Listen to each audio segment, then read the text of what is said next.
우리 예배를 준비하는 마음으로 찬송가 한 장 했으면 좋겠습니다.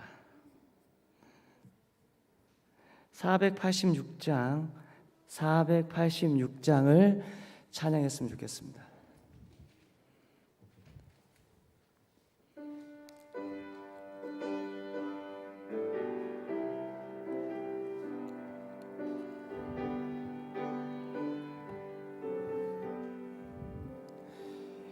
이 세상에 근심된 일이 많고 참 평안을 몰랐구나.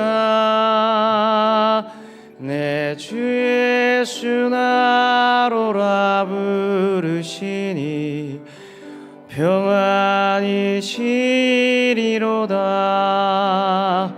주 예수의 구원의 은혜로다.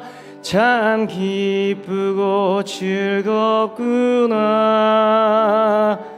그 은혜를 영원히 누리겠네. 곧 평안히 리로다. 우리 다시 한번 1절. 이 세상에 근심된 일이 많고 참 평안을 몰랐구나. 내 주 예수 나로라 부르시니 곧 평안이 쉬리로다.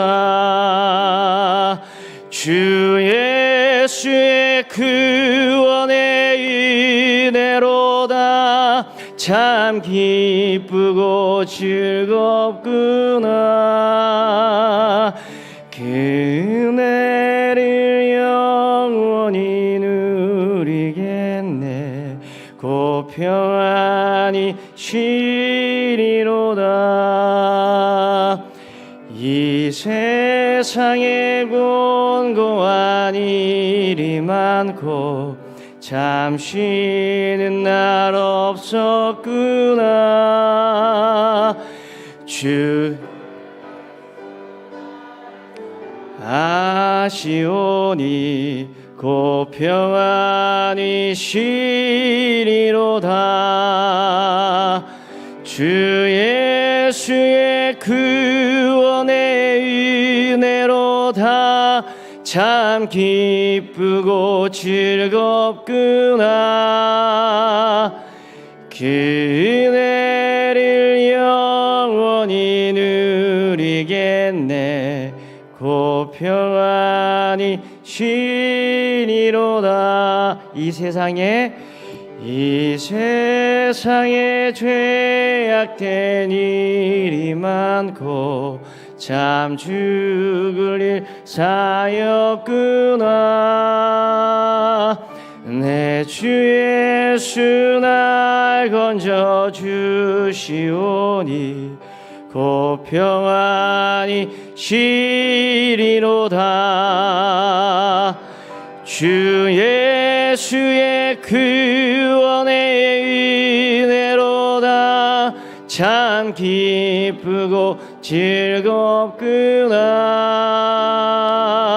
그 은혜를 영원히 누리겠네. 곧 평안히 쉬리로다. 4절입니다.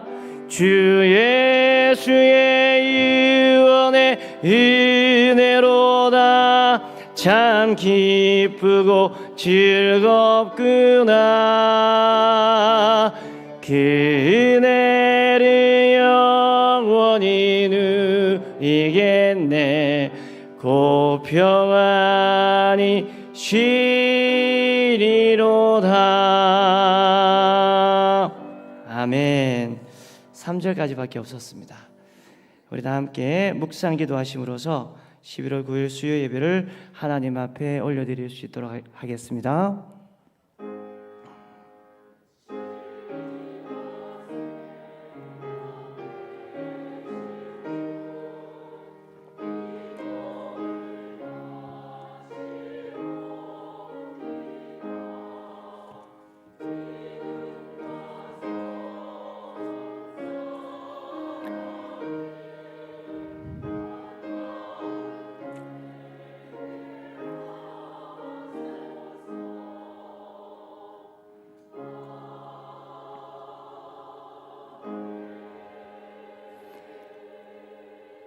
하나님은 영이시니 예배하는 자가 영과 진리로 예배할지니라. 아멘.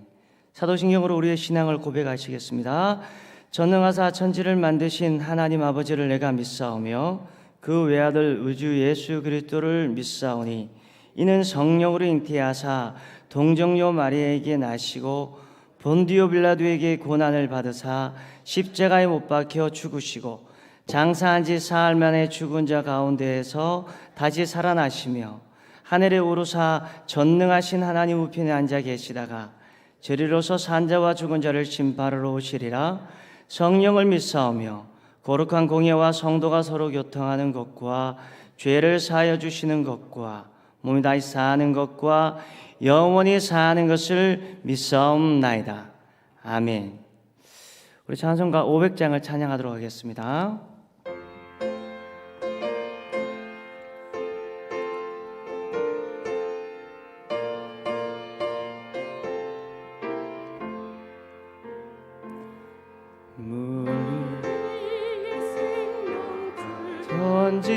던지어라.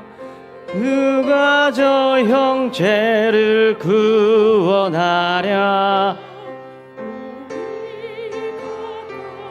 형제이니 이 생명줄 그 누가 던지려나. 생명줄 던져 생명줄 던져 물속에 빠져간다. 생명줄 던져 생명줄 던져 지금 곧 건지어라. 너 빨리 던지어라. 형제여 너 어찌 지체하랴.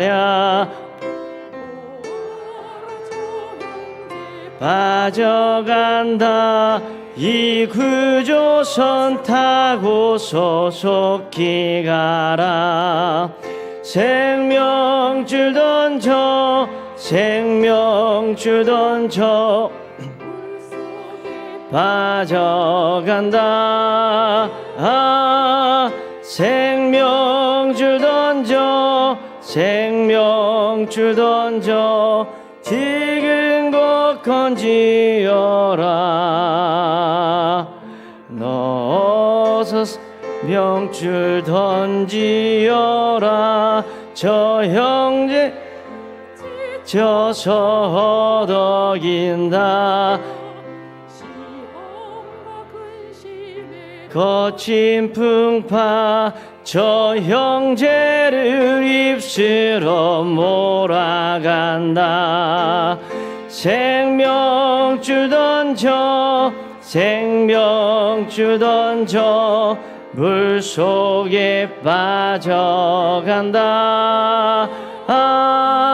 생명줄 던져 생명줄 던져 지금 곧 건지어라.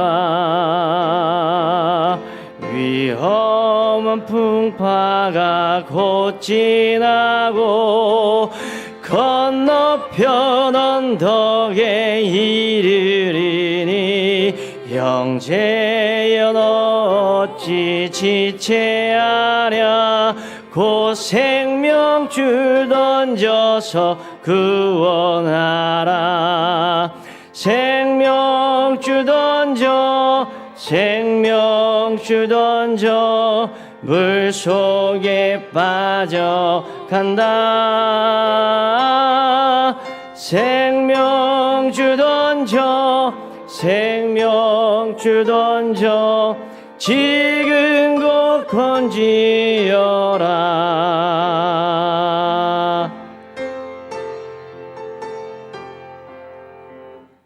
네, 이 시간 예배를 위하여서 우리 조영욱 권사님 기도해 주시도록 하겠습니다.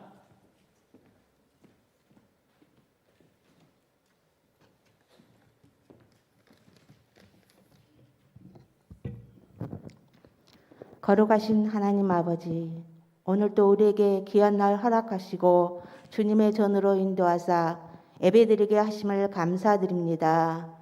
이 귀한 시간 저희들의 마음과 마음을 모아 드리는 거룩한 예배 되게 해주세요. 하루하루 삶 속에서 지친 저희들의 영과 육이 예배 가운데 회복되게 하시고 주님과 동행하는 삶을 살게 해 주시옵소서. 주여, 우리는 연약하여 하나님을 온전히 신뢰하지 못하고 두려워하고 불안할 때가 많습니다. 이 두려움과 불안이 감사와 기쁨으로 바뀌게 해 주세요. 내 마음대로 내 뜻대로 사는 것이 아니라 하나님 말씀이 기준이 되어 하나님의 뜻이 어디에 있는가 분별하며 살아갈 수 있도록 도와주시옵소서. 주여, 내 마음속 깊이 숨어있는 수많은 죄들을 고백하오니 저희들의 죄를 용서하여 주시옵소서. 저희들의 죄가 사슬이 되어 묶이지 않도록 예수님 은혜로 죄 사슬을 풀어주시고 온전하고 거룩한 길을 갈 수 있도록 도와주시옵소서. 삶의 지혜를 주시는 하나님 아버지, 몸과 마음이 연약하여 하나님의 도움이 필요한 사람들에게 하나님이 함께하사 치유와 회복의 은혜를 베풀어 주시옵시고 도와주시옵소서. 지혜의 근원이신 하나님 아버지, 수험생을 위해 기도드립니다. 대학 시험을 준비하고 있는 수험생들과 가족들을 위로해 주시고 수험생들이 주어진 시간과 정해진 룰 속에서 집중력과 이해력과 기억력을 최대한 활용할 수 있도록 지혜와 명철을 주시옵시고 코로나19로 인해 수험생들이 입시에 지장이 없도록 도와주시옵소서. 잃어버린 한 영혼을 천하보다 귀하게 여기시는 하나님 아버지, 영혼 구원을 위해 뉴 패밀리 전도 축제를 갖게 하심을 감사드립니다. 이번 전도 축제를 준비하고 진행하는 분들에게 지혜와 능력을 주사 잘 준비케 하시고 만나는 사람마다 주의 말씀을 주저없이 전하는 용기를 주시고 주님의 택한 백성이 주님을 만나는 귀한 만남의 장이 되게 해 주시옵소서. 언제나 우리와 함께 하신 하나님 아버지, 오늘도 좋은 일들이 가득한 날들이 될 줄 믿습니다. 우리가 어디를 가든지 하나님의 은혜가 함께 하시고 내가 어디에 있든지 하나님의 선하심에 함께 하심을 믿습니다. 더불어 오늘 만나는 사람마다 좋은 만남이 되게 하시고 순간순간 기도할 때마다 귀 기울여 들으시고 응답해 주실 것을 믿습니다. 두려운 순간마다 용기를 주시고 담대함을 주시옵소서. 낙심이 될 때마다 하나님을 믿는 믿음을 주셔서 아무것도 보이지 않는 상황 속에서도 믿음의 눈을 열어 살아계신 하나님을 보게 하시고 하나님께서 일으키시는 기적 같은 이들을 경험하게 해 주시옵소서.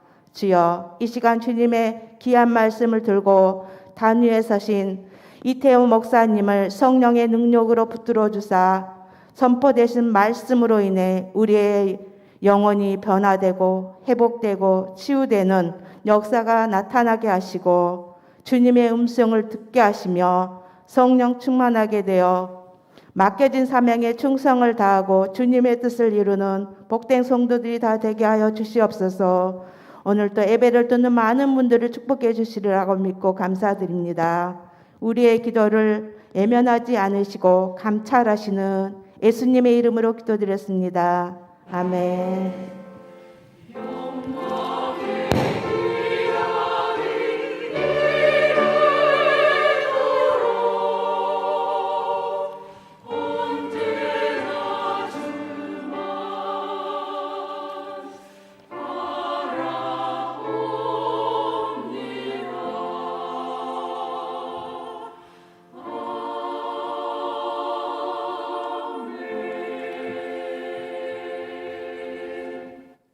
하나님의 말씀을 우리가 함께 볼 수 있도록 하겠습니다. 하나님께서 우리들에게 주신 하나님의 말씀은 요한복음 3장 1절에서 17절까지의 말씀입니다. 요한복음 3장 1절에서 17절까지의 말씀을 제가 봉독해 올리도록 하겠습니다. 요한복음 3장 1절에서 17절까지의 말씀입니다. 그런데 바리새인 중에 니고데모라 하는 사람이 있으니 유대인의 지도자라. 그가 밤에 예수께 와서 이르되 라삐여 우리가 당신은 하나님께로부터 오신 선생인 줄 아나이다. 하나님이 함께 하시지 아니하시면 당신이 행하시는 이 표적을 아무도 할 수 없음이니이다. 예수께서 대답하여 이르시되 진실로 진실로 내게 이르노니 사람이 거듭나지 아니하면 하나님의 나라를 볼 수 없느니라. 니고데모가 이르되 사람이 늙으면 어떻게 날 수 있사옵나이까? 두 번째 모태에 들어갔다가 날 수 있사옵나이까? 예수께서 대답하시되 진실로 진실로 내게 이르노니 사람이 물과 성령으로 나지 아니하면 하나님의 나라에 들어갈 수 없느니라. 육으로 난 것은 육이요 영으로 난 것은 영이니 내가 내게 거듭나야 하겠다 하는 말을 놀랍게 여기지 말라. 바람이 임의로 불매 내가 그 소리는 들어도 어디서 와서 어디로 가는지 알지 못하나니 성령으로 난 사람도 다 그러하니라. 니고데모가 대답하여 이르되 어찌 그러한 일이 있을 수 있나이까? 예수께서 그에게 대답하여 이르시되 너는 이스라엘의 선생으로서 이러한 것들을 알지 못하느냐? 진실로 진실로 내게 이르노니 우리는 아는 것을 말하고 본 것을 증언하노라. 그러나 너희가 우리의 증언을 받지 않은도다. 내가 땅의 일을 말하여도 너희가 믿지 아니하거든 하물며 하늘의 일을 말하면 어떻게 믿겠느냐? 하늘에서 내려온 자 곧 인자 외에는 하늘에 올라간 자가 없느니라. 모세가 광야에서 뱀을 든 것 같이 인자도 들려야 하리니 이는 그를 믿는 자마다 영생을 얻게 하려 하심이니라. 하나님이 세상을 이처럼 사랑하사 독생자를 주셨으니 이는 그를 믿는 자마다 멸망하지 않고 영생을 얻게 하려 하심이니라. 아멘. 이 시간 우리 찬양이 있겠습니다.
아멘. 우리 하나님 앞에 영광의 박수 올리겠습니다. 감사합니다.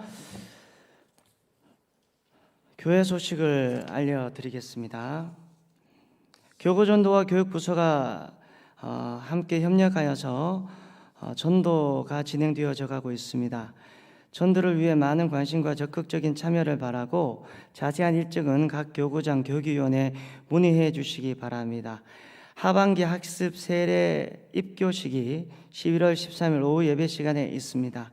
희망자는 신청을 하셨는데 우리 문답 교육이 11월 12일 오후 5시, 문답 시험이 동일한 날짜 그리고 또 11월 12일 오후 6시에 있습니다. 장소는 커뮤니티 센터에 있으니까 여러분들이 잘 안내해 주시기 바랍니다. 지금 계속하여서 뉴패밀리 전도축제가 진행되어 가고 있습니다. 이번 전도축제는 코로나로 그동안 나오지 못했던 성도님들과 장결자를 위해 초대의 시간이 되시길 바랍니다. 태신자를 아직까지 작정하지 못하신 분들이 있다면 지금은 이제 마음속으로 작정하셔서 꼭 여러분 이제 2주가 남았으니까 함께 모시고 오셨으면 좋겠습니다.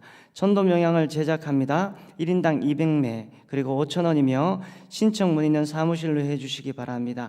특별히 11월 20일 오후 예배 때는 우리 초청 강사로 개그맨 오지연 집사가 오셔서 간증해 주시도록 하겠습니다. 그리고 또 오후 예배 시간에 나오시는 분들은 모든 분들께 처음 나오시는 분들입니다.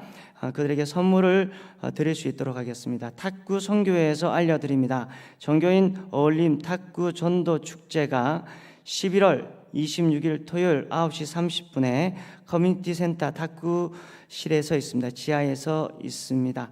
신청 기간은 11월 19일까지니까 관심이 있으신 분들은 꼭 신청하셔서 하나님 안에서 함께 교제해 주셨으면 좋겠습니다.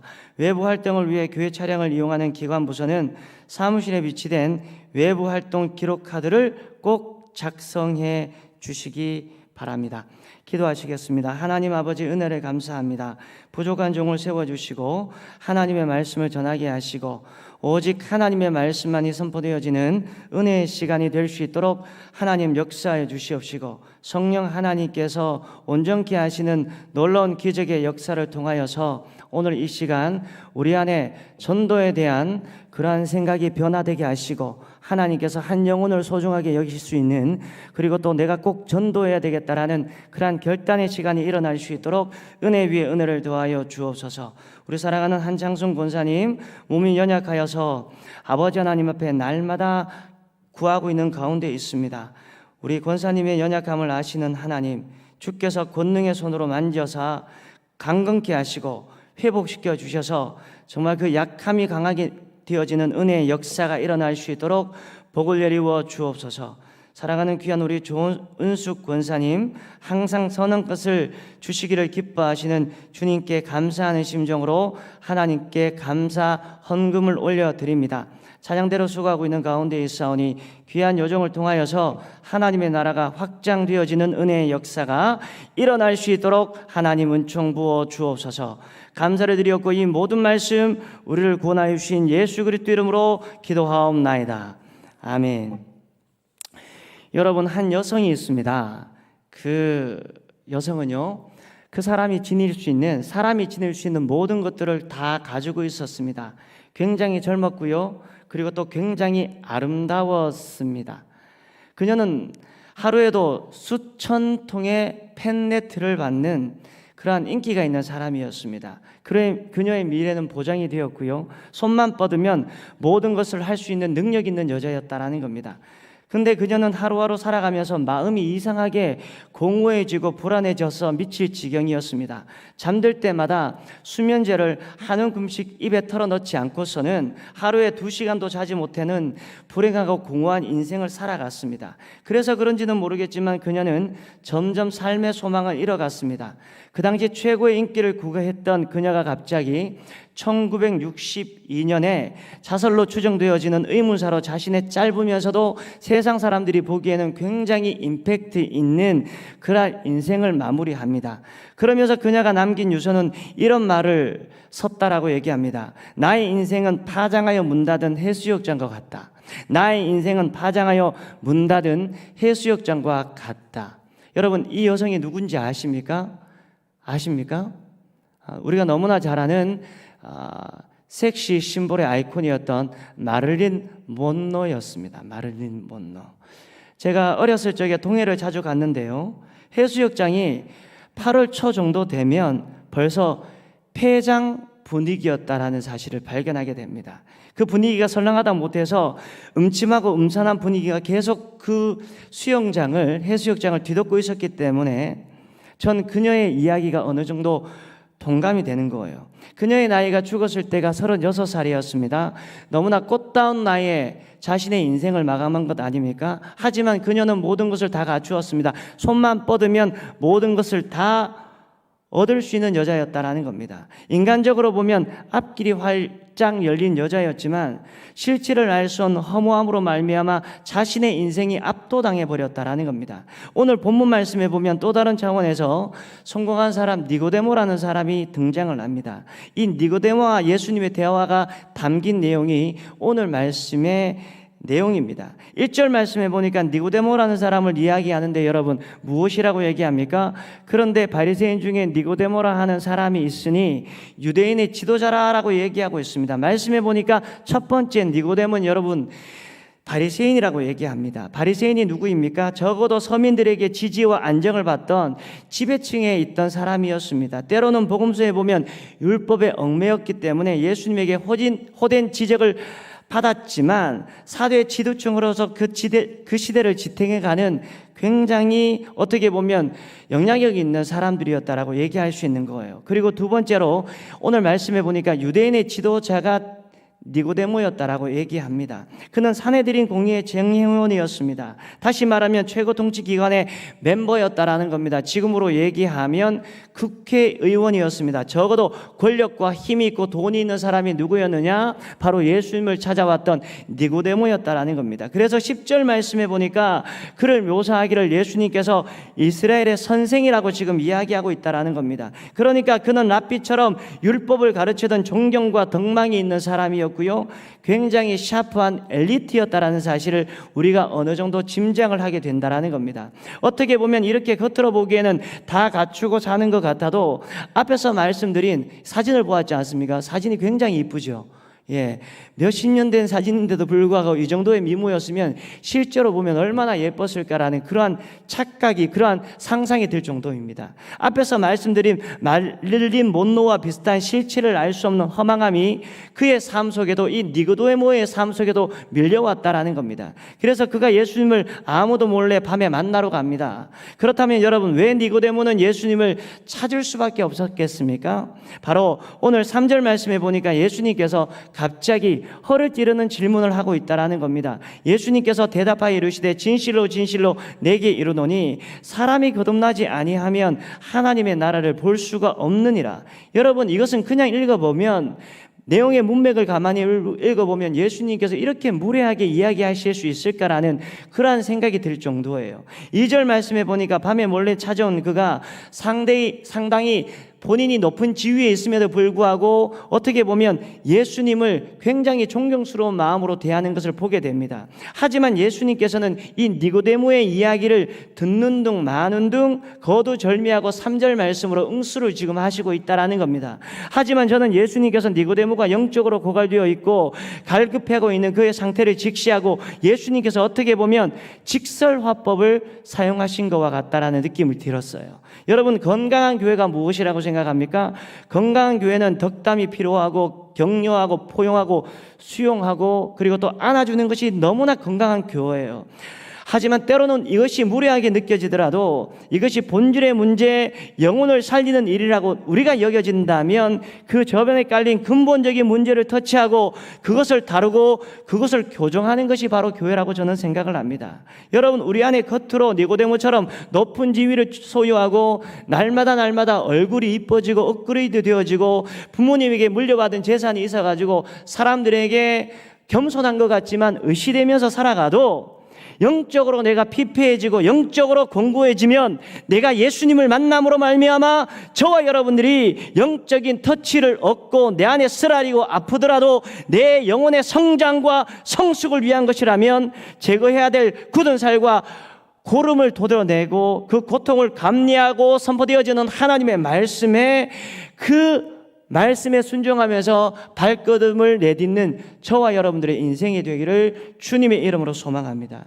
그런 맥락에서 여러분 3절 말씀이 너무나 중요하다라는 거예요. 말씀을 선포하는 저 같은 사람이나 장로님이나 권사님이나 목사님, 할아버지가 와도 영적으로 우리가 태어나지 않는다면 오늘 말씀해 보니까 위선이라고 얘기하고 있다는 겁니다. 우리가 영적으로 거듭나지 아니한다면 아무것도 아니라는 겁니다. 여러분 구원 받으셨습니까? 여러분 영적으로 거듭났습니까? 영적으로 거듭남이 내 안에 존재하는가? 그리고 내가 성장하는가를 날마다 점검받고 교정받아야 되는 것이 바로 성도가 지향해야 할 지향점이라는 겁니다. 근데 여러분 참으로 흥미로운 것은요, 이 거듭나다 이 말은요 헬라어로 아노덴이라고 얘기하는데 두 가지 말로 쓰여진다라는 겁니다. 하나는 다시 새롭게라는 말로 쓰여지고요, 또 하나는 위로부터라는 의미로 쓰여지고 있다라는 겁니다. 근데 니고데모는 아노덴이라는 단어를 다시 새롭게라는 의미로 지금 받아들이고 있다라는 거예요. 다시 태어난다. 뭘로? 육적으로 다시 태어난다라는 의미로 받아들였다라는 겁니다. 그러니까 예수님께서 6절 말씀해 보니까 니고데모가 이런 생각을 교정해 주십니다. 지금 아도넨이라는 단어를 네가 지금 오해하고 있다. 그것은 새롭게라는 그런 말이 아니라, 다시라는 말이 아니라 위에서부터 나는 뜻이다라고 지금 말씀을 해주고 있다라는 겁니다. 여러분 이 사실은 너무나 중요한 것 아닙니까? 쉽게 설명을 해볼게요. 여러분 기독교와 불교의 차이점을 여러분들이 너무나 잘 알고 있지 않습니까? 불교는 여러분 아노덴이라는 단어, 이 단어를 니고데모와 같이 다시 새롭게라는 단어로 이해하고 있다라는 겁니다. 만물이 부패하여서 타락해서 새롭게 변신하기 위하여서 그분들은 고행하고 수행을 하고 천배 만배를 자신이 믿는 신 앞에 절을 하고 계속 등에 불을 붙이고 기앗장을 쌓고 노력해서 애를 써야지만 내 인생이 완벽하게 변화되어진다라는 그러한 생각을 하고 있다라는 겁니다. 하지만 기독교는 분명히 불교와 다르다라는 거예요. 거듭난이라는 단어를 새롭게라는 단어가 아니라 위로부터라는 단어로 받아들인다라는 겁니다. 인간의 부패와 죄성을 가지고 고행하고 수행을 하고 인간적인 노력과 애를 써도 한계가 있다라는 것을 인정하는 종교가 바로 기독교라는 거예요. 그래서 위로부터 오는 절대적인 존재의 개입으로 말미암아, 다시 말하면 하나님의 은혜로 말미암아 예수님께서 고난을 당하시고 십자가에 달려 돌아가시고 내가 부활함으로 말미암아 그를 믿는 그 믿음으로 말미암아 영적인 재탄생이 이루어지는 종교가 바로 기독교라는 거예요.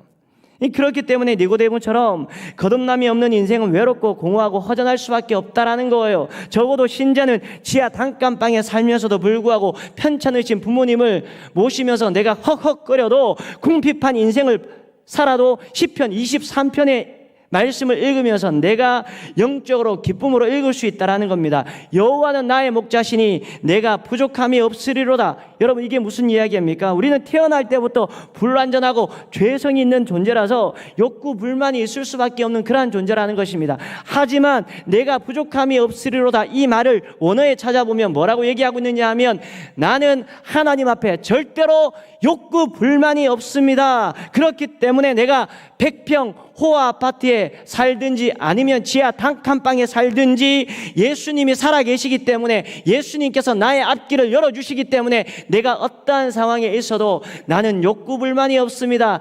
하나님을 사랑합니다라고 고백할 수 있다는 겁니다. 그래서 신학자 C.H. 맥킨토시라는 분은요, 거듭남에 대해서 이렇게 얘기합니다. 하늘로부터 새로운 생명을 얻어서 새 사람으로 살아가는 것이 거듭남이다. 하늘로부터 새 생명을 얻어서 새로운 사람으로 살아가는 것이 거듭남이다. 그런 의미에서 정말 영적인 분들은요, 행동, 양식이나 생각들이나 평범한 분들이나 아니면 무dim이 없는 분들은 전혀 이해하지 못하는 그러한 경향과 성향을 보일 수밖에 없다라는 겁니다. 여러분, 주기철 목사님이 좋아하시는 찬양이 두 곡이 있었는데, 한 곡은 제가 저번에 아주 오래전에 설교할 때 말씀을 드렸습니다. 저 높은 곳을 향하여라는 그러한 찬양을 굉장히 좋아하셨고요. 또 한 곡은 찬송가 412장을 좋아하십니다. 내 영혼이 은총 입으라는 찬양을 굉장히 좋아하셨대요. 근데 그 중에서도 4절의 가사에 보면 이 땅 위에 험한 길 가는 동안 참된 평화가 어디 있냐? 우리 모두 다 예수를 친구 삼아 참 평화를 누리겠네. 여러분, 이 주기철 목사님이 하늘을 바라보면서 이 찬양을 부르면서 눈물을 뚝뚝 흘리셨대요. 그 눈물의 의미가 무엇입니까? 저와 여러분들은 이 주기철 목사님이 흘리시는 그 눈물의 백분지의 80, 70까지는 알지 못해도 왜 목사님께서 이러한 눈물을 흘리시는지 백분지 1이나 2 정도는 우리가 충분히 이해할 수 있는 것 아닙니까? 하지만 세상 사람들은 이러한 찬양을 들으면서 이렇게 눈물 흘리시는 목사님을 보면서 뭐라고 얘기하겠습니까? 제 정신인가? 왜 마른 하늘을 보고 울고 불고 난리야? 라고 그렇게 이야기하고 있지 않겠습니까? 여러분, 하늘에 소망이 있는 사람들에게는, 그리고 거듭난 사람들은 보이는 것이 다르다라는 것입니다. 차원이 다르다라는 것입니다. 우리 믿는 사람들은요, 세상 사람들이 보지 못하는 것을 보고요, 세상 사람들이 찾아내지 못하는 것을 우리가 찾아내고, 우리가 세상 사람들이 짚어내지 못하는 것을 짚어내는 것이 바로 저와 여러분들의 인생임을 믿으시는 저와 여러분들이 되기를 주님의 이름으로 소망합니다. 지금 많은 분들이 교회에 나오지만 성도들 중에서도 영적인 세계를 바라보지 못하는 분들이 있습니다. 여러분, 교회 다니시는 분들은 두 부류의 사람들이 있습니다. 한 분은 크리스찬이에요. 한 분은 처치원입니다. 크리스찬이 무엇입니까? 예수님에게 속해 있는 사람, 예수 그리스도를 길이요 진리요 생명으로 믿고 교회 다니시는 분들이 있어요. 하지만 또 한 부류는 어떤 분들입니까? 바로 교회에 나와서 예수 그리스도를 믿지 않아요. 예수 그리스도를 아직까지 받아들이지 못합니다. 여러분, 키브리안이 얘기한 것처럼 교회는 어떻게 보면 구원의 방두이지만 교회 안에 모든 사람들이 구원받는다라고 생각하면 여러분, 이거 착각이에요. 왜 많은 사람들이 그렇게 우리가 교회만 다니면 구원받는다라고 그렇게 생각을 합니까? 예수 그리스도를 내 마음속에 믿고 입으로 시인할 때 나의 이름이 하늘나라의 생명책에 기록되어진다는 사실을 믿으시는 저와 여러분들이 되기를 주님의 이름으로 소망합니다. 크리스찬이 무엇입니까? 예수님에게 속해 있는 사람, 처치하는 그냥 교회에 속해 있는 사람이에요. 그렇기 때문에 우리가 교회 다니지만 10년, 20년, 30년 교회 다니지만 아직까지 예수님을 내가 만난 적이 없어요. 인격적으로 내가 예수님을 받아들인 적이 없어요. 내가 죽어서도 천국 갈 자신이 없어요 라고 이야기하는 사람들이 한두 명이 아니라는 것입니다. 그래서 저는 항상 신방 가거나 항상 리더를 만날 때 이런 얘기를 합니다. 구원받았냐고. 여러분, 근본적인 질문에서 우리가 시작을 해야 되는 거예요. 근본적인 문제에서 우리가 하나 둘씩 짚고 넘어가야 된다는 겁니다. 여러분, 아직까지 내 노력으로, 내 열심으로, 내 고행으로, 내 인격으로, 내 애씀으로 구원이 찾아온다라고 생각하시는 분들이 있다면 먼저는 여러분들의 인생에 영안이 열려지는 놀라운 기적의 역사가 일어나기를 주님의 이름으로 소망합니다. 그렇다면 어떻게 하면 영적인 생명을 얻을 수 있습니까? 여러분, 오늘 말씀 5절 말씀에 보니까 한번 여러분들이 한번 읽어주시기 바랍니다. 5절 말씀을 보겠습니다. 시작.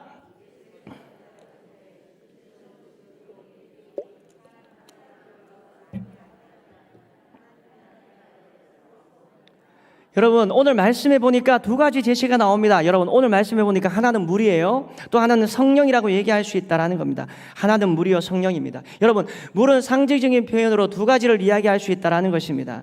넓게 이야기하면, 포괄적으로 얘기하면 하나님의 말씀으로 얘기할 수 있는 거예요. 베드로전서 1장 23절 말씀해 보면 너희가 거듭난 것은 썩어질 씨로 된 것이 아니요 썩지 아니할 씨로 된 것이니 살아있고 항상 있는 하나님의 말씀으로 되었느니라 라고 얘기하고 있습니다. 그리고 또 한 가지 협의적인 의미에서는요, 이 물이 무엇이냐 하면 바로 예수 그리스도의 보혈을 이야기하고 있다는 겁니다. 그런 찬양이 있지 않습니까?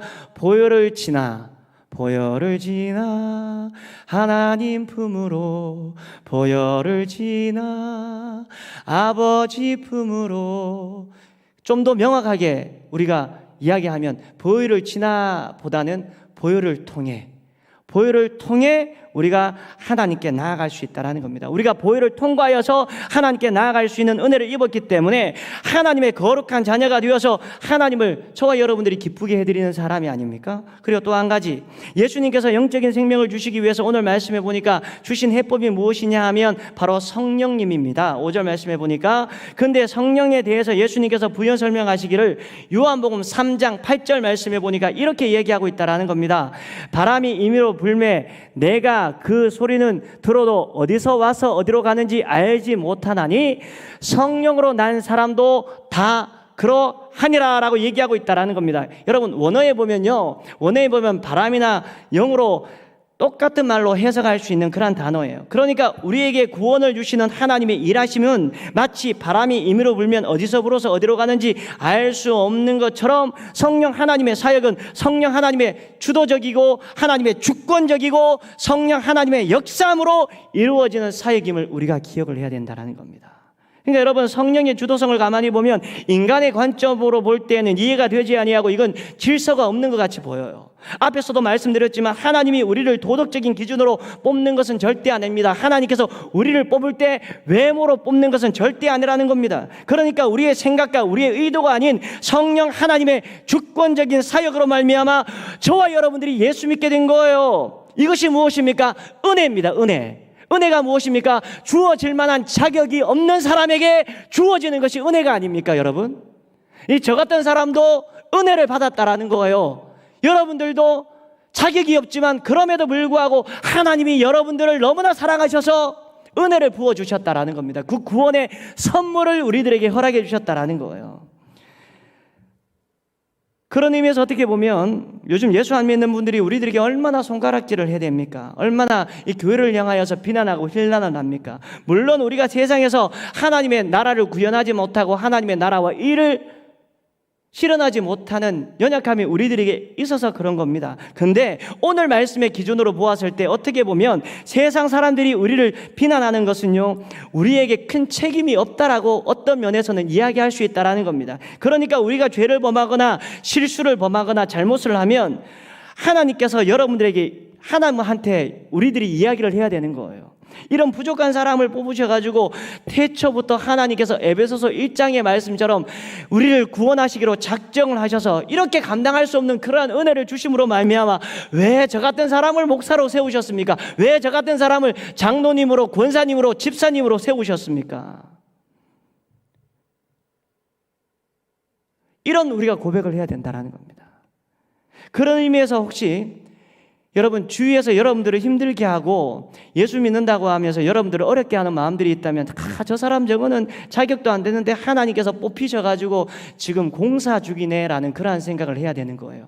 혹시 저에게 상처를 받은 분들이 있다면 야, 이 목사 말이야 아이고 성깔도 아주 못돼가지고 말이야 하나님께서 저 사람 저거 지금 공사 중이야 저거 그러면서 저를 용납해 주셔야 되는 거예요.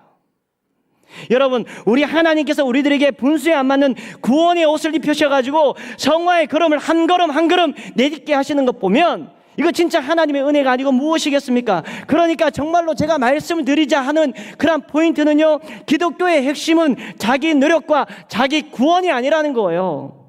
정형화된 틀이 있어서 그 틀대로 딱 맞추면 당신은 합격 구원입니다. 이 틀에서 벗어났기 때문에 이건 탈락. 이게 무엇이냐면 율법주의예요. 임의로 부는 바람 성령 하나님의 영적인 질서에 의하여서 그분이 주도적으로 뽑으시고 선택해 주셨다라는 겁니다. 그러니까 어떻게 보면 우리가 한 게 있어요 없어요 여러분? 우리가 한 게 아무것도 없다라는 겁니다. 우리에게는 공로가 없다라는 것입니다. 이것을 우리는 은혜라고 얘기할 수 있는 거예요. 그런 의미에서 이 은혜에 감사하며 조금이라도 이 말씀대로 살아보려고 애쓰고 거룩한 몸짓을 계속하는 과정을 우리는 무엇이라고 얘기할 수 있습니까? 성화라고 얘기할 수 있다라는 겁니다. 저는 이런 구원의 역사가 먼저는 저와 여러분들의 삶 속에 임하기를 주님의 이름으로 소망합니다. 여러분 지금 우리 교회 전도가 되어가지고요, 우리 담임 목사님께서 말씀하시지만 올해만 나온 성도들이 160명이 넘었습니다. 그분들이 우리 교회에 오신 건 담임 목사님의 설교가 좋아서 또 교회의 이렇게 분위기가 좋아서 그리고 또 소문이 좋아서 그리고 또 건강하고 건전한 교단에 속해 있기 때문에 우리 교회를 방문한 건 여러분 맞습니다. 하지만 이 사역은 여러분 누가 하신 것입니까? 전도부에서 임지훈 목사님이 연락에 열심히 뛰어가지고 전도가 잘 잘 된 겁니까? 아니면 새가족부에서 이 목사가 막 피를 토하면서 강연을 잘하고 설교를 잘해가지고 그분이 정착을 잘하게 된 겁니까? 절대 아니에요, 여러분. 이 사역은 누가 행하셨느냐? 성령 하나님께서 주도적으로, 성령 하나님께서 주권적으로 이 사역을 하셨다는 사실을 믿으시는 저와 여러분들이 되기를 주님의 이름으로 소망합니다. 그러니까 여러분, 하나님께서 우리들에게 주도적으로, 주권적으로 우리들에게 보내신 영혼들인데, 성령 하나님께서 주도적으로 우리들에게 보내신 하나님의 선물인데, 우리가 그들을 보면서 어찌 천하보다 더 귀한 영으로 여기지 않겠습니까, 여러분? 그러니까 여러분, 저는 새 가족들만 보면 잘해드려요. 오히려 헌가족들한테 막 직선적으로 막 얘기하고, 제가 막 이렇게 직선적으로 얘기해도 여러분, 제가 쫓겨나지 그분들은 절대로 교회를 안 쫓겨납니다, 여러분. 그러니까 총론적으로 얘기하면 여러분, 구원의 역사는 내가 하는 게 아니에요. 좀 더 세밀하게 강론을 보면 성령은 여러분 인격자이십니다. 그래서 성령께서 우리들에게 손을 내미실 때 우리가 반응하는 것이 중요하다는 겁니다. 믿는 사람 입장에서는 이 거듭남을 위하여서 몸부림쳐야 될 것이 바로 두 가지가 있다는 거예요. 첫 번째는 보이지 않는 영적인 세계를 인식해야 된다는 겁니다. 이것은 여러분 대놓고 믿으라는 것이 아니에요. 눈으로 보이는 세계만 있는 줄 아는데 보이지 아니하는 여러분 영적인 세계가 있지 않습니까? 그래서 우리는 그것을 먼저 인지하고, 여러분들이 모시고 오는 분들이 만약에 있다면 먼저는 이것을 가르쳐드리고 인식시켜드리는 것이 중요하다는 겁니다. 흔히 우리가 우리의 눈을 이야기할 때 세 가지의 눈을 이야기하지 않습니까? 첫 번째 눈이 무엇입니까? 육안을 이야기하는 거예요. 가만히 보면 수요일날 이 앞에서 보면 누가 앉아 있는지 가만히 누가 왔는지 파악이 되는 거예요. 저 뒤에 누가 앉아 있고 또 이 앞에는 누가 와서 이분이 앉아 있어야 되는데 이 권사님 왜 안 나오셨을까? 이 제가 걱정이 되는 거예요. 그래서 때로는 앉아 있으실 분들이 없으시면 제가 내려가서 전화를 그렇게 드린 적이 몇 번이 있다라는 겁니다. 그러니까 여러분, 이 사람이 눈으로 보였을 때 왔는지 안 왔는지 이거는 눈으로 우리가 확인할 수 있는 거잖아요. 이 두 번째는 지안이라는 것입니다. 이것은 지식의 눈을 이야기하는 거예요. 이것은 바로 노력을 해서 습득을 하는 것입니다. 예를 들어서 제가 앞에서 설교를 하고 있지만 저도 모르는 원어를 써가면서 조직신학적으로 어렵게 설교를 하면 지금도 여러분 듣기가 얼마나 거북하고 힘듭니까? 하지만 여러분들이 그렇게 어렵게 설교하면 여러분들이 눈만 껌뻑껌뻑 할 수 있다는 겁니다. 여러분 한번 생각을 해보십시오. 이 목사가 수학을 하지 못하고 계산 능력이 좀 떨어진다고 해서 내가 그 수학을 잘 못 푼다고 해서 내가 수학 자체를 여러분 부정해서는 아니 된다는 겁니다. 교과에 빠지길 바라는 것은 제 마음이죠. 하지만 다른 사람들은 그렇지 않거든요. 제가 지안이 떠지지 않아서 계산을 잘 할지 몰라서 그렇지 분명히 선생님이 칠판에 쓰시는 과정과 답을 나머지 친구들은 분명히 알 수 있는 거예요, 여러분. 그러니까 여러분, 지안이라는 것은 내가 배우고 습득하는 것이 바로 지안입니다. 그러할 때 내가 보이지 않는 것들이 보이기 시작한다는 거예요. 세 번째는 무엇이냐면 영안입니다, 여러분. 영안. 여러분들이 안다고 안 보인다고 함부로 이야기하면 안 된다는 겁니다. 우리가 전도하면서 제일 난감한 것이 무엇입니까? 목사님, 전도사님, 권사님, 나에게 예수님을 한 번만 눈으로 확 드러나게 좀 보여줘 봐요. 그러면 내가 예수님 믿을 테니까. 이렇게 얘기하면 전도하는 분들이 얼마나 난감합니까?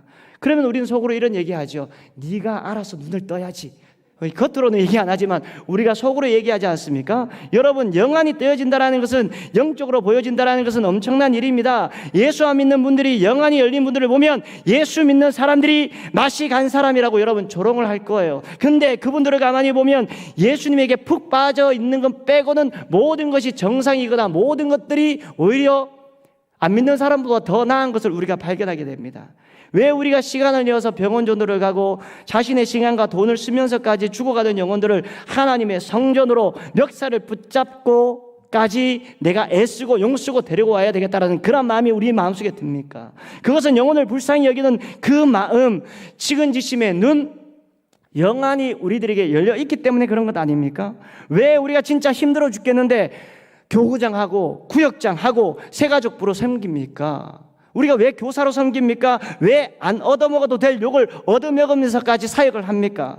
세상 사람들이 볼 수 없는 하나님이 보이시고 조금 어려워도 믿기 이전에는 보이지 않았던 특별한 하나님의 간섭과 섭리와 개입하심이 보이기 때문에 내가 그 힘든 십자가를 질 수 있다라는 겁니다. 내가 그 힘든 대가 지불을 할 수 있다라는 거예요. 이것은 돈으로 살래야 살 수 없는 거예요. 천금만금과 바꿀 수가 없다라는 겁니다. 여러분, 영안이라는 것은요, 이 목사가 다른 사람을 보았을 때 그 사람이 무슨 생각을 하고 무엇을 염려하고 어떤 상황에 있고 내가 그 사람을 투시해서 알아차린 것, 이게 영안이 아니에요.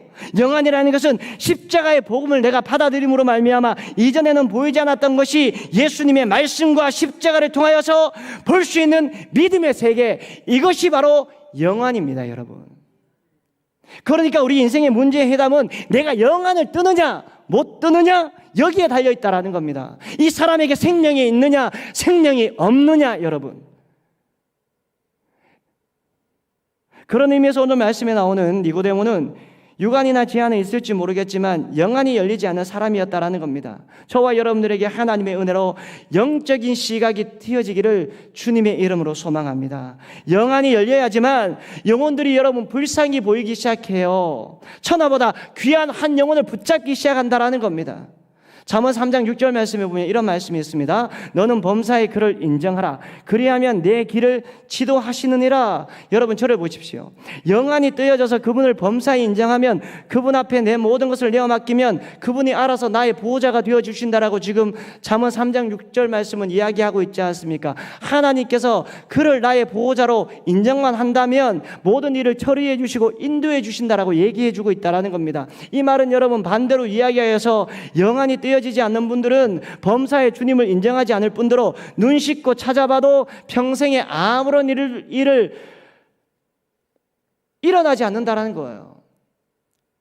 다윗이 시편 23편 1절 말씀에 보니까 여호와는 나의 목자시니 내게 부족함이 없으리로다라고 하면서 범사의 그를 인정하니까 여러분 2절과 3절 말씀에 어떠한 일이 일어납니까? 하나님께서 실질적인 보호자가 되어주심을 우리가 말씀을 통해서 보게 되지 않습니까? 2절과 3절 말씀에 보니까 그가 나를 푸른 불밭에 누이시고 쉴만한 물가로 인도하시는도다. 내 영혼을 소생시키시며 자기의 이름을 위하여 의의 길로 인도하시는도다. 좀 더 나아가서 구체적으로 하나님이 동행하시는 것을 내가 느끼고 내가 그 하나님과 함께함을 내가 누릴 수 있다는 겁니다. 여러분 4절 말씀에 보니까 내가 사망의 음침한 골짜기를 다닐지라도 해를 두려워하지 않을 것은 주께서 나와 함께 하심이라. 주의 지팡이와 막대기가 나를 뭐라고요? 안위하시나이다. 여러분 말씀해 보니까 내가 사망의 음침한 골짜기를 걸어갈 수 있는 존재가 하나님을 믿는 사람이라고 얘기하고 있지 않습니까? 하지만 그럼에도 불구하고 내가 사망의 음침한 골짜기를 걸어가도 하나님께서 나와 함께 하신대요. 실질적으로 나에게 힘이 되어 주신대요. 실질적으로 하나님께서 나와 동행해 주심으로 말미암아 나에게 능력을 허락해 주신대요. 나를 보호해 주신대요. 나를 인도해 주신대요. 오늘 말씀해 보니까 여러분 말을 못 놓는 모든 것을 다 소유하는 인생이었지만 맡기고 내어놓지 못하는 대상이 없어서 안달복달 못해서 이 사람이 정말 자살을 했는지 못했는지는 모르겠지만 좌절하는 인생이었고 어려움이 있고 굴곡이 있는 인생이었지만 주님의 인도하심이 있길 믿는 우리들은 어떻습니까? 악의 세력들이 우리를 완벽하게 좌절시키지 못하는구나라는 그런 깨달음의 삶을 누리고 살아가는 것 아닙니까? 이게 바로 영안이 열리는 사람의 모습이라는 거예요. 그런 의미에서 시편 23편 5절 말씀을 보십시오. 주께서 내 원수의 목전에서 내게 상을 차려주시고 기름을 내 머리 위에 부어주셔니 뭐라고요? 내 잔이 넘치나이다. 여러분 그 인생의 결론이 어떻습니까? 내 잔이 넘치는 인생이 되었다라고 지금 얘기하고 있다는 것입니다. 사울왕이 죽이려고 완전히 그를 쫓아다니고 그리고 압살롬에 의하여서 자신의 아들에 의하여서 뒤통수를 맞고 어떻게 보면 야반 도주하여서 어떻게 보면 그 아들에 의하여서 죽임을 당할 뻔한 그러한 다윗이었습니다. 인생을 종치려고 마음까지 먹었지만 다윗이 영안이 열려서 보니까 지금 하나님께서 내 상황을 하나님께서 지금 역전시키고 있다는 거예요. 두 번째, 영안을 열기 위해서는 우리는 영적인 영안이 열리게 되면 영적인 세계가 주는 기대감을 가져야 된다는 겁니다. 지금 본문이 기록되고 있는 니고데모와 예수님의 논증 앞에 여러분 요한복음 2장 말씀에 보면 독특한 말씀이 나와요. 이전에 가나안 혼인잔치의 이야기가 나오지 않습니까? 여러분 가나안 혼인잔치는요 제가 오예배 때 한번 말씀을 드렸지만 사복음서 중에서 가장 먼저 예수님께서 공생애를 시작하시면서 하신 사역 이적이 바로 가나 혼인 잔치의 사역입니다. 그런 의미에서 그리고 또 요한복음에만 유독 기록이 되어 있다라는 사실을 보았을 때 여기에는 참으로 심오한 신학적인 그리고 또 말씀의 의미가 담겨 있지 않습니까? 결혼 피로연에 예수님이 참여하셨는데 여러분 포도주가 떨어진 거예요. 솔직히 그 당시 결혼식의 포도주는요, 질 좋은 포도주가 나오느냐 마느냐 여기에 따라서 결혼식의 퀄리티가 달라질 수가 있다라는 겁니다. 근데 여러분 포도주가 떨어져 버렸어요. 혼주의 식수인은 혼주가 식수인을 계산을 못했는지는 모르겠지만 아니면 손님이 너무나 많이 들이닥쳐서 그 손님을 받을 수 없었는지는 모르겠지만 도저히 오는 손님을 감당할 수가 없었던 것입니다. 그래서 혼주 입장에서는 굉장히 난감했을 때 예수님께서 물을 포도주로 바꾸어 주시는 이 말씀이 요한복음 2장의 말씀이에요. 이것을 보고 우리가 오해하면 예수님께서 얼마나 시간이 남아 도시기에 인류를 구원하시기 위해서 열심히 뛰어다니셔야 할 상황에 지금 잔치집에 가서 포도주를 바꾸어 주시는 그런 일을 하시는지 조금 이상하다라고 이야기하시는 분들도 분명히 있을 거예요. 왜냐하면 우리를 구원해 주시는 것하고 물을 포도주로 바꾸어 주시는 것하고는 우리가 아무리 생각해도 이거 연관이 별로 되지 않는다라는 겁니다. 하지만 여기에 영적인 의미가 담겨져 있다라는 거예요. 요한복음 2장 11절 말씀에 보면 물을 포도주로 바꾼 사건을 보니까 말씀은 이렇게 정리합니다. 여러분들이 한번 읽습니다. 시작.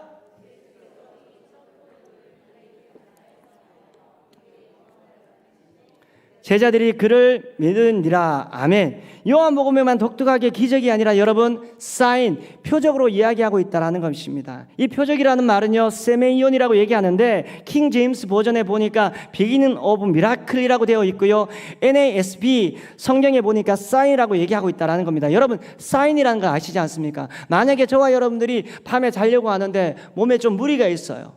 그래가지고 좀 피곤해요. 몸이 으실으실 추워요. 코가 맹맹해요. 어떤 사인입니까? 누구나 알 수 있잖아요. 감기 몸살이 올 사인입니다. 여러분, 동일한 것입니다.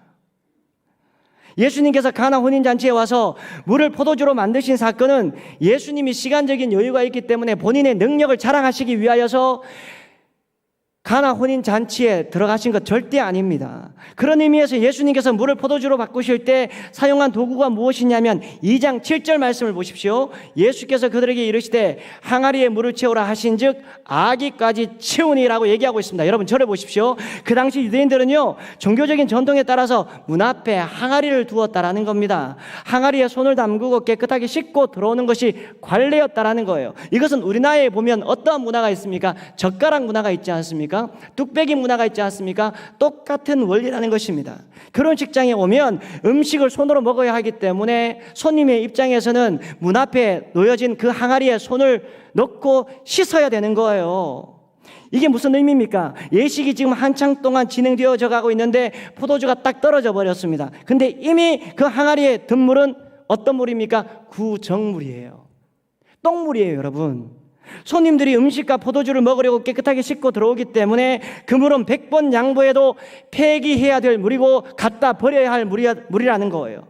이 손 씻은 구정물을 가지고 포도주를 만드신 이것을 우리는 세미온, 표적이라고 얘기한다는 겁니다. 자, 그렇다면 생각을 해보십시다. 장차 주님께서 이 땅에 오셔서 십자가를 지심으로 말미암아 그분이 하시고자 하시는 사역의 핵심이 무엇입니까? 이제는 쓸모없고 구정물밖에 남지 않아 영도 폐기되어 버릴 수 없는 인생, 난 아무런 가치도 없어, 되는 일이 없어, 그냥 자다가 편하게 죽었으면 좋겠다, 하나님이 데리고 갔으면 좋겠다라고 자신을 규정하고 치부하는 사람들을 변화시켜셔서 모든 사람들이 인정받고 박수받는 향내나는 포도주로 바꾸어 주시는 사역이 바로 십자가 복음의 사역이라는 거예요.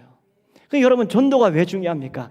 이런 사역을 우리가 감당하는 겁니다.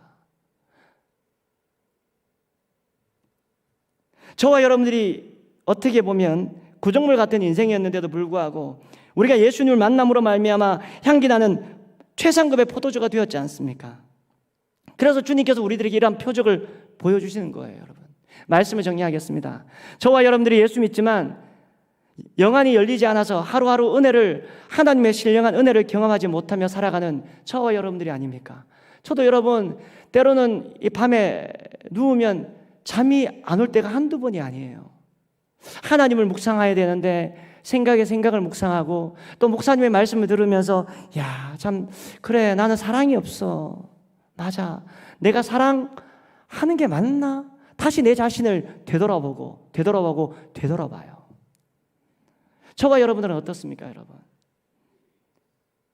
만약에 영안이 열리지 않아서 예수님을 모르는 그런 사람들을 바라보면서 여러분 안타까운 마음이 들지 않습니까? 저와 여러분들은 정말 하나님의 크신 선물을 받았지 않습니까? 근데 그분들이 예수님을 몰라요. 예수님을 받아들이지 못합니다. 먼저는 저와 여러분들이 영안이 열려짐으로 말미암아 한 영혼을 주님께로 돌이키는 십자가의 은혜가 저와 여러분들의 삶 속에 내리워지기를 간절히 소망하고요. 구정물 같은 인생을 최상급 포도주로 변화시키시는 그 하나님의 능력을 믿고 전도는 누가 하는 것이라고요? 하나님의 주권적인 사역의 전도예요, 여러분. 우리는 그냥 툴이에요, 도구예요.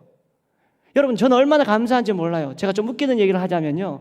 제가 이제 저는 우리 교회에 전도한 분이 한 명도 없어요, 여러분. 근데 한 번씩 제 이름이 올라가잖아요. 근데 내가 우리 새가족 부원들한테 묻습니다. 아니, 왜 내 이름을 올려가지고? 목사님이 애쓰시고 기도하셨잖아요. 근데 그 말도 맞아요. 여러분, 토요일 날이나 주일 날이나 저를 딱 만나가지고 교회에 등록하신 분들이요, 가만히 가족까지 세면 20명 정도가 돼요. 그러니까 여러분, 앞에서 그냥 기다리고 있는데 교회 소개만 잘하고 제가 새가족부 목사인데요, 인사만 하고 안아주고, 그리고 또 우리 교회가 이런 교회라고 인사만 했는데도 가족까지 가만히 계산해서 가족까지 합하니까 20명이 넘는 거예요. 제가 거짓말 하는 것 같죠? 여러분, 전도가 어려운 게 아니에요, 여러분. 이 사람이 교회에 나오든지 안 나오든지 그건 누구의 사역이라고요? 하나님의 사역입니다. 그냥 우리는 복음을 전하고 한번 가보자 라고 여러분들이 그냥 그렇게 얘기할 때 그 성령 하나님의 사역을 우리가 기대할 수밖에 없는 게 저와 여러분들의 인생이 아닙니까? 여러분, 저와 여러분들이 정말 십자가의 통로가 되기를 주님의 이름으로 소망합니다. 하나님의 나라와 의를 구하고 무엇보다도 만약에 영안이 열리지 않고 나에게 회심의 은혜가 있었나? 나에게 하나님의 구원의 첫 은혜가 있었나라는 그러한 느낌을 받고 나는 그 인격적인 하나님을 만나지 못해서라고 생각하시는 분들이 있다면 그 하나님을 만나는 놀라운 기적의 역사가 있기를 주님의 이름으로 소망합니다. 하나님 아버지, 은혜를 감사합니다. 하나님, 우리들에게 은혜를 부어주시고 오늘 말씀을 통하여서 내가 왜 아버지 하나님의 선하심을 따라 하나님의 도구가 되어야 되는지에 대해서 분명히 살펴보았습니다. 하나님 아버지, 우리는 너무나 연약하고 부족하지만 아버지 하나님, 우리가 이 하나님의 나라와 의를 구하기 위하여서 애쓰고 힘쓰는 하나님의 거룩한 일꾼들이 될 수 있도록 은혜를 부어 주옵소서. 감사를 드리었고 이 모든 말씀 우리를 권하여 주신 예수님 이름으로 감사하며 기도하옵나이다. 아멘. 우리 다 함께 찬양하도록 하겠습니다.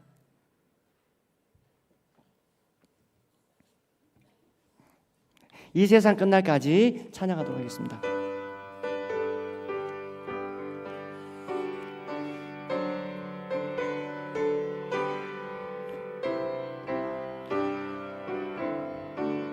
우리 크게 합시다. 이 세상 끝날까지 주 섬겨 살리니 내 친구 되신 주여 늘 함께 하소서.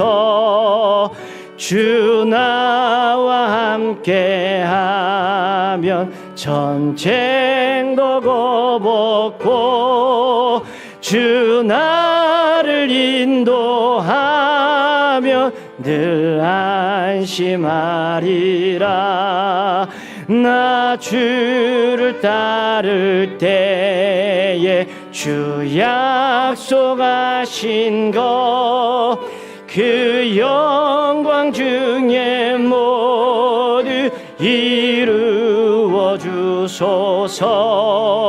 나 주의 뒤를 따라 섬기며 살리니 그 크신 은혜 속에 날 인도하. 우리 손을 가슴에 모으고 이 세상 온갖 시험 내 마음을 흔들고 저 악한 원수들이 안팎에 있으나 주 나를 돌보시사 내 방패 되시고 내 옆에 계신 것을 늘 알게 하소서. 저 영광 빛난 곳을 주 허락했으니 그 허락하신 곳을 늘 사모합니다. 끝까지 쉬지 않고 주 따라가리니 주 넓은 사랑으로 늘 인도하소서.